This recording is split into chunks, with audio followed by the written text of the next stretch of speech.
Hello and welcome to Newscene. I'm Hank. And I'm Keenan. Let's jump right in. Our own Husky Football team hosted a home playoff football game for the first time in over 20 years this past Saturday. Let's take a look at the team's expectations for the game. Hi, I'm Cedric McDonald. I play middle linebacker. I'm the captain of the football team. I'm a senior in high school. I'm also all-conference and all-academic conference. My name's Ryan Nelson. I'm a wide receiver. I'm a senior, and I was academic all-conference. My name is Tommy Odell. I'm inside linebacker and slot receiver. I'm a senior, and I won all-conference and academic all-conference. We don't give up. In the past, OPRF used to be a soft school, I'll admit it. We used to give up during tough games, but now we just fight through. We have like 4 comebacks this year. My favorite part of this year's football season has probably been just all the fun with the team and being a bunch of teams at home. This team is different just because of the dedication that everyone has, especially in the off season where we had to get 40 days of lifting in. So this year seems to mean a lot more to everyone than it has in past years. Beating Hinsdale Central in the playoffs really brings a lot of joy to everyone on the team, even the fans. It's just one of those things you just can't describe, being able to do it twice. I absolutely hate them. That's the team in our conference. They're a bunch of racist people, and I just don't like them. I think this team's capable of anything they really push themselves towards. There's a lot of times this year that we've come back from behind and won. So I think as long as we keep pushing ourselves, we can accomplish anything we really want to. I do believe that the fans this week against Waubonsie Valley will be a significant home field advantage, just because if they're loud, and it's going to be really hard for Waubonsie to call plays if they can't hear what's going on. When the fans are into the game, we're into the game. When the stands are full, we feel it. Like at the Hinsdale Central away game, when all the fans came, it felt like a home game. I think if a lot of people show up, it'll give us a significant home field advantage for this game against Waubonsie Valley, just because as a team on the road, when you're trying to call plays and everything, if the crowd's really loud, it kind of gets into your head. It's a great day to be a Husky. Well, Jason, how did Saturday's game go? Well, it was damp, it was cloudy, it was cold, and it was pretty raw outside last Saturday. But that did not stop the crowds from coming out and supporting their Huskies as they continued their playoff run on home turf. Let's take a look.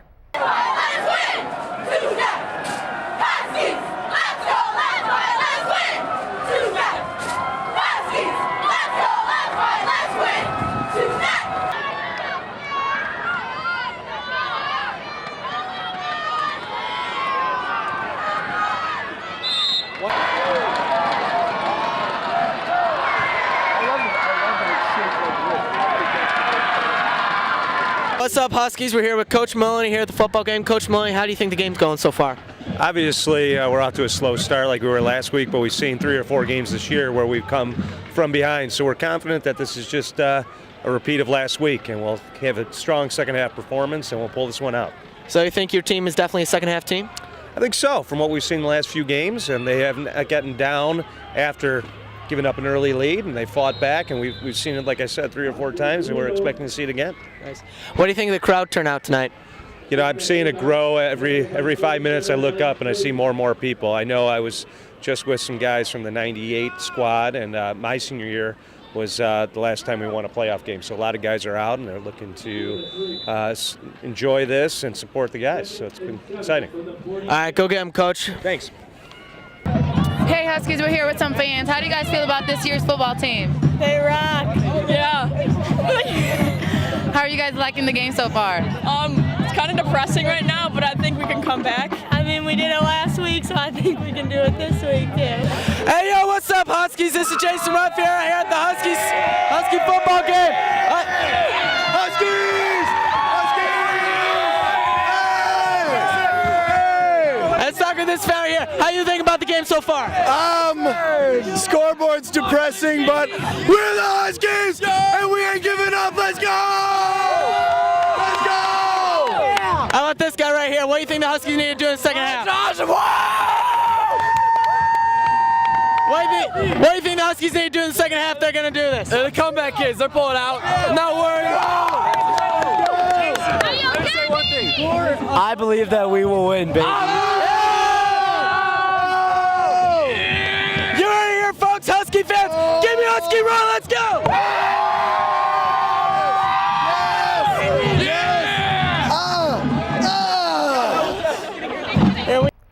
After the first half, the Huskies were down 21-0, but the fans still had faith that their team would come out on top. The Huskies fought hard throughout the second half, but 3 interceptions made victory in doubt as Waubonsie got another touchdown early in the half to get a 28-0 lead. The Huskies then found a little hope after Jamal Beckett's touchdown run, but it would not be enough, and despite the large turnout, the Huskies lost to Waubonsie Valley by a score of 28-7 and were eliminated from the state playoffs. We can only wish them luck next season. Thanks, and congratulations to the football team for all their accomplishments. This last weekend was the annual OHS Fall Showcase. OHS is an in-school dance company composed of hand-picked advanced dance students. OHS presents 2 dance showcases a year, providing a wide variety of dance styles. Students as well as guest choreographers choreograph the dances in the showcases. This fall's showcase featured dances by Aaron Yen, Drew Lewis, Selena Madden, and several others. Last spring, one of the former OHS faculty advisors, Lucy Reiner, finished her last show here at OPRF. She was very well liked within the OHS community and will be missed. This year, the leaders will be Miss Petro, Miss Canwisher, and Miss Johnson. We often stare up at the ceiling during second period and wonder, who is the face behind that sound? Piercing yet muffled, haunting but strangely soothing. Newscene is there to find out. Let's take a look. Senior ads. You can read the senior ad. But this one just say, don't forget to get your yearbooks before Christmas. And you know not to read all of that. Oh God, yeah, that's a whole lot. Alright guys. Okay. You both need to come? What's up, OP Huskies? It's Bree Williams and Drew Swope with your morning announcements. Today is Thursday, October 18th, 2012. Will everyone please stand for the Pledge of Allegiance? I pledge allegiance to the flag. I like talking. Me too. And I like it when people know who I am. Oh, yeah? People don't know who I am, but, you know, when they find out it's me, they're like, oh my God, you're that dude. And then they ask me to do stuff, but I just am really here for the talking. I've been asked to give a whole lot of shout outs, so I guess this is the type. Everyone who's wanted a shout out from us, hey, you know. Sorry we can't. Sorry we can't. We actually really would love to give you a shout out, but and we can't we'll get fired. Do homecoming askings and proms and stuff. That's not okay. Which is really romantic, but we can't do it. Once they figure out it's me, I guess so, they'll go and they'll be like, oh my God, you're that dude. And that's kind of as far as it goes. But people are just like, Bree, oh, that's you on the announcements? Yeah. Oh, and I'm like, yeah. Some of my friends are still finding out that it's me on the announcements. So, guys, it is me on the announcements. I'm Drew Swope. And I'm Bree.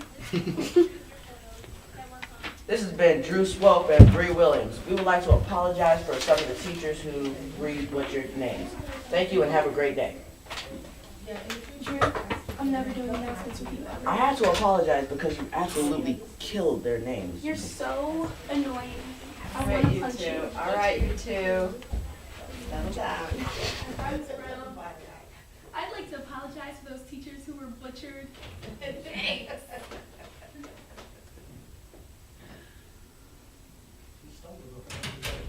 Looks like a tough job. I guess anyone would sound lifeless to that telephone.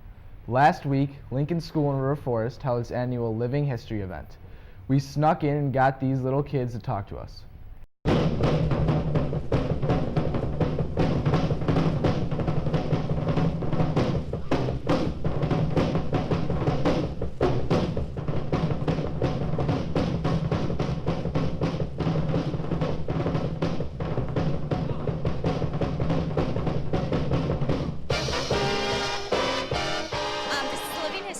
The second graders and the entire Lincoln School come in and they study an artifact from their family. So often kids will bring in dog tags from family members that were in World War II. We've had some really awesome projects this year of like old messengers for phones, and the kids learn about their families and then learn how life was back then compared to now. This is my dad's Kiddish cup. It's really rusty, so my dad has to put a small cup inside it to drink out of. We put wine or grape juice inside it, and sometimes we put mostly wine. He died when I came to my grandfather's house, and he is in Kentucky, and I had to drive my car all the way there. And this, okay.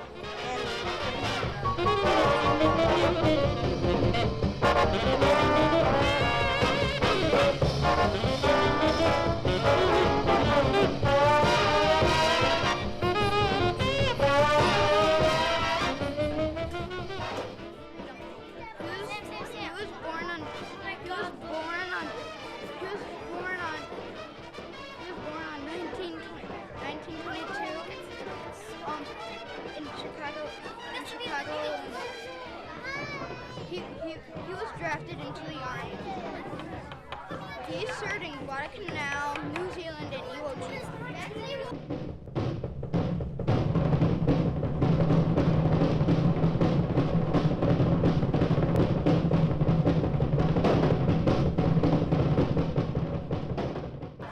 And your mom's in Russia? Where's your dad from? That's you. He's from Germany. Oh. And are these dolls Russian? Yeah. They are? Did you make this project all by yourself? My mom helped me. Your mom helped you? That's good. You have to glue it to break it again. You have to glue it back together and break it again? Yeah. Yeah, you go like glue. Just like that. Yes. Which will probably hurt even more because the glue is much more stronger than the wood itself. It is? Yes. Bro,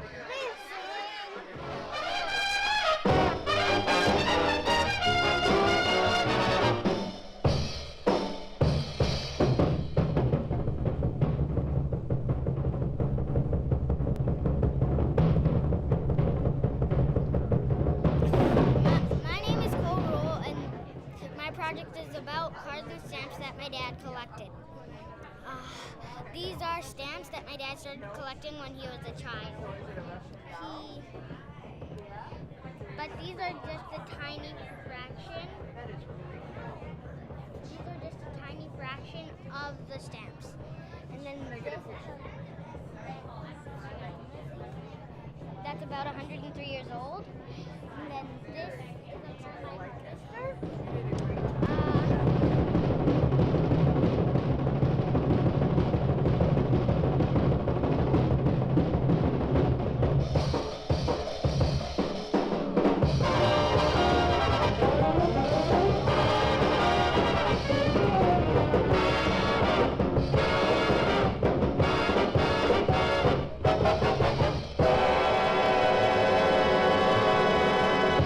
Cheerleaders often complain about a lack of respect around the school.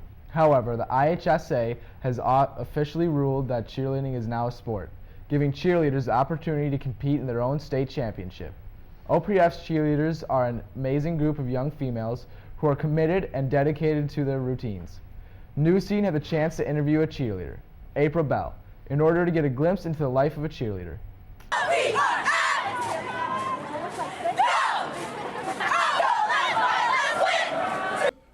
Hi, my name is April. I'm a senior here, and I am a cheerleader, and I've been cheering for 9 years. The cheerleading season is going good right now. We have practice 3 times a week at 6 in the morning. We have an upcoming competition in early December, and I hope Huskies, I'm here with Yasmin and Kamari. and we're varsity cheerleaders. I've been cheering for 4 years. And I've been cheering for 3. John Kasich, a former OPRF boys volleyball coach, was arrested last week for allegedly threatening to kill a rival volleyball coach and rape the coach's wife and daughters. Kasich has been charged with a felony telephone harassment and misdemeanor counts of battery and disorderly conduct. Kasich retired from coaching volleyball at OPRF in 2005 after becoming 6th in the state on a list of all-time career match wins by a coach.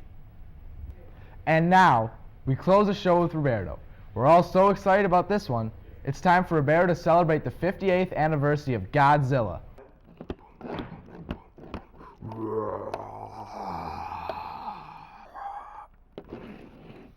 Oh, hey, welcome back. Today is a special segment as we look into my favorite hobby, Godzilla, or as he's known here in America and the rest of the world, the lean green fighting machine and king of the monsters, Godzilla.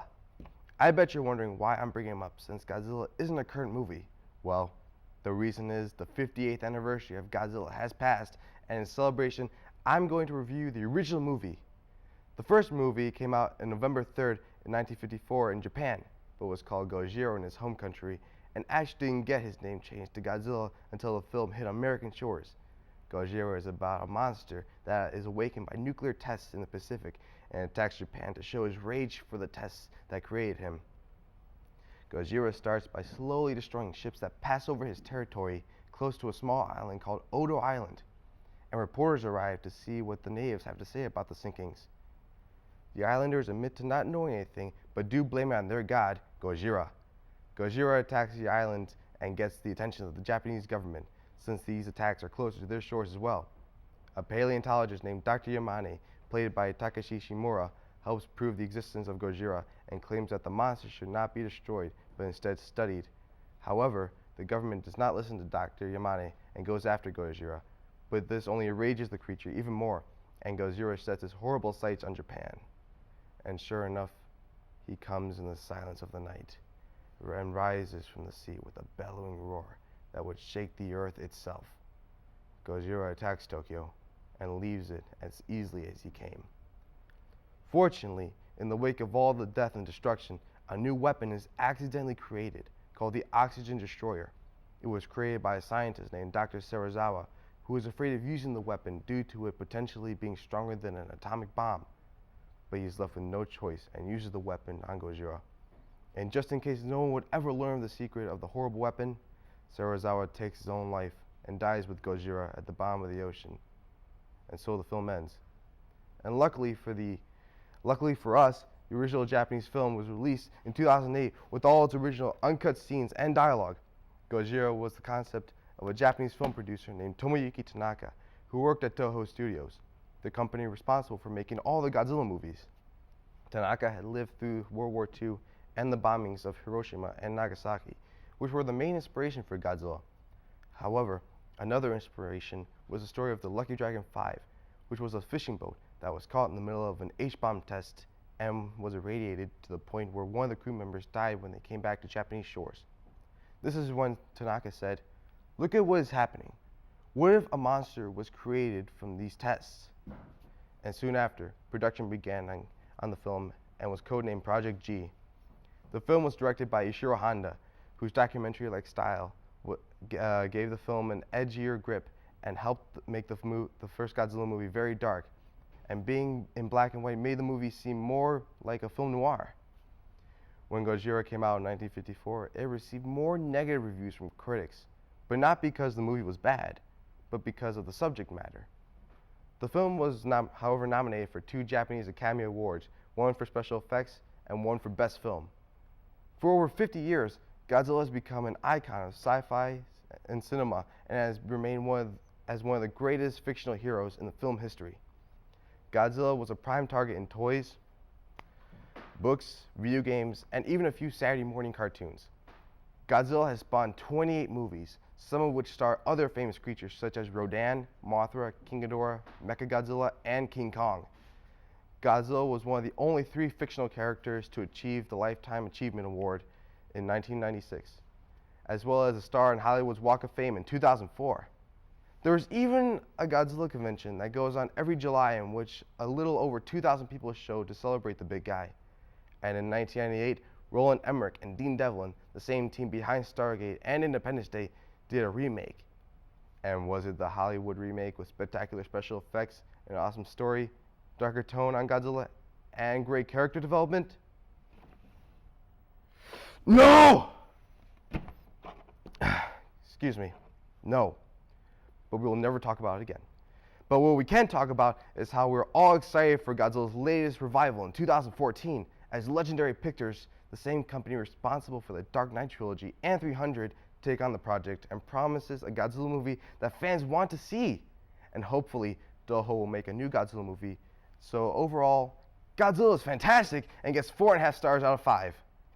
If you watch TV and have Comcast, turn the TV to channel 6 at 6 p.m. and 11 p.m.